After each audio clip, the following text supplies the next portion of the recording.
Hi friends, நம்ம இன்றைக்கி என்ன செய்ய போகிறோம்னு பார்த்தீங்கன்னா சூப்பரான காரப்பொடிங்க. அது ஆந்திரா ஸ்டைலில் 3 இன்க்ரீடியன்ட்ஸ் வச்சு எவ்வளோ ஈஸியாக நம்ம இந்த காரப்பொடி செய்யலாங்கிறத வாங்க வீடியோவில் பார்க்கலாம். ஃபஸ்ட்டு ஒரு பேன் வச்சு நான் வந்து ஒரு 200 கிராம் கடலக்காய் எடுத்துருக்கேங்க. நீங்கள் வந்து ஒரு 1/2 கிலோவுக்கு செய்கிறீங்கன்னா 1/2 கிலோ கடலக்காய்க்கு எவ்வளோ இன்க்ரீடியன்ட்ஸ் போடணுங்கிறத நான் இதுலேயே மெஷர்மெண்ட் உங்களுக்கு சொல்லிடுறேன். நீங்கள் அது போல் செஞ்சுக்கோங்க. ஸோ நான் வந்து 200 கிராம் உள்ள கடலக்காய் எடுத்து நல்லா வறுத்துக்கிட்டேங்க. நல்லா அந்த தோலெல்லாம் ரொம்ப தீச்சிட வேண்டாம். ஏன்னா இது போல் நல்லா வறுத்து எடுத்து ஒரு தட்டத்தில் வந்து சர்வ் பண்ணிக்கோங்க.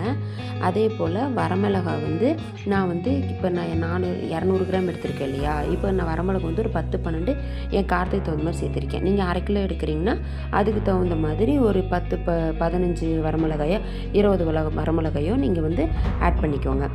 ஸோ இது போல் நீங்களும் வந்து 2 பக்கம் செவந்து வறுத்து எடுத்துக்கோங்க. நான் வந்து 200 கிராமுக்கு ஒரே ஒரு கட்டி பூண்டு எடுத்திருக்கேன். நீங்கள் 1/2 கிலோ செய்கிறீங்கன்னா 3 கட்டி பூண்டு நீங்கள் எடுத்துக்கணும். அதுக்கப்புறம் நான் வெல்லம் வந்து கொஞ்சமாக எடுத்திருக்கேன். நீங்களும் இதே அளவு சேர்த்துக்கோங்க, ரொம்ப இனிப்பாக இருக்கக்கூடாது. அதுக்கப்புறம் வெள்ளை எள்ளு வந்து 1 ஸ்பூன் ஆட் பண்ணியிருக்கிறேன். நீங்கள் 1/2 கிலோக்குன்னா 2 ஸ்பூன் ஆட் பண்ணிக்கோங்க. அப்புறம் உப்பு தேவையான அளவு உப்பு ஆட் பண்ணிவிட்டு, இது உப்பு வந்து கம்மியாகவே போட்டுக்கோங்க. மறுபடியும் நம்ம அரைச்சதுக்கப்புறம் நம்ம தேவைன்னா கூட நம்ம போட்டுக்கலாம். அது ஒன்றும் தப்பு கிடையாது. எச்சா போட்டுட்டு சாப்பிட முடியாமல் போயிடப்போகுது. ஸோ இது போல் நம்ம மிக்ஸி ஜாரில் ஆட் பண்ணி நல்லா நைஸாக, அதாவது நைஸுக்கு முன்னாடி கொஞ்சம் குறன்னு ரொம்ப குறன்னு அரைச்சிடாதீங்க. ஏன்னா இது சாப்பிட்றப்ப தட்டுப்பட்டால் தான் நம்மளுக்கு டேஸ்ட்டாக இருக்கும். ஸோ இது போல் அரைச்சி நம்ம வந்து ஒரு பிளேட்டில் வந்து நம்ம வந்து இது ஆற வச்சுக்கலாங்க.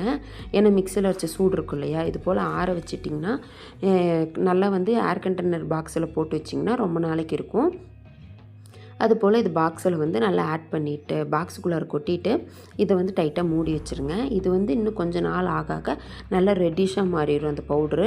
ஆனால் டேஸ்ட்டு மாறாதுங்க, அவ்வளோ சூப்பராக இருக்கும். ஸோ இது வந்து சுடு சாப்பாடோ பழைய சாப்பாடோ எதுக்காக இருந்தாலும் அவ்வளோ ஆப்டாக இருக்கும்.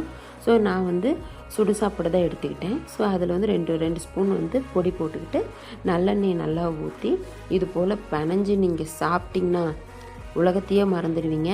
ஏன்னா வேறு எந்த சைடிஷுமே இதுக்கு தேவையே கிடையாது. ஏன்னா இதுவே அவ்வளோ ருசியாக இருக்கும். நீங்களும் இது வீட்டில் ட்ரை பண்ணி பாருங்கள். என் பேஜை ஃபாலோ பண்ணி சப்ஸ்கிரைப் பண்ணி